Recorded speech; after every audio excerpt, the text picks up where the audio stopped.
taking over the troubled facility. The state raided the shelter last week after a Kane In Your Corner investigation. Walt Kane now joins us with the latest. New Jersey SPCA officials have been pretty clear from the beginning. They preferred to have elected officials in Helmetta fix their shelter themselves. But now, after 5 days, sources tell me the state has lost confidence in borough leaders and are strongly leaning toward a takeover instead. From the moment the SPCA finished its raid on the Helmetta Regional Animal Shelter Thursday, the state has been concerned about what one source calls the erratic behavior of borough officials.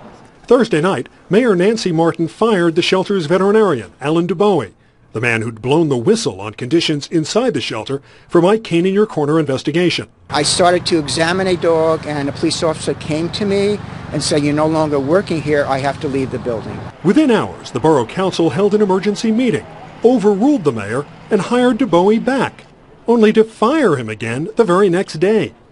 Meantime, no one at the borough could seem to agree on what was happening. Friday night, Councilman Chris Slavacek and Councilwoman Yvette Bruno said the shelter's director, Michael Chellis, was being replaced.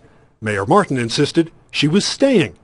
That type of confusion, sources tell me, has some in the SPCA convinced Helmetta is incapable of fixing its shelter, and a state takeover, a process known as receivership, is the only viable option. Shelter opponents, keeping watch in freezing conditions, agree. I would prefer the state to take it over at this point, because at least then there's some kind of accountability. Now you've got the mayor pulling strings one way, you've got the council trying to do something the other way, the mayor sending out memos, the council doesn't know about it. Forget it. The final straw may have been this borough memo, saying any town with a shelter contract that needs a stray animal picked up should call Chellis's husband, Richard.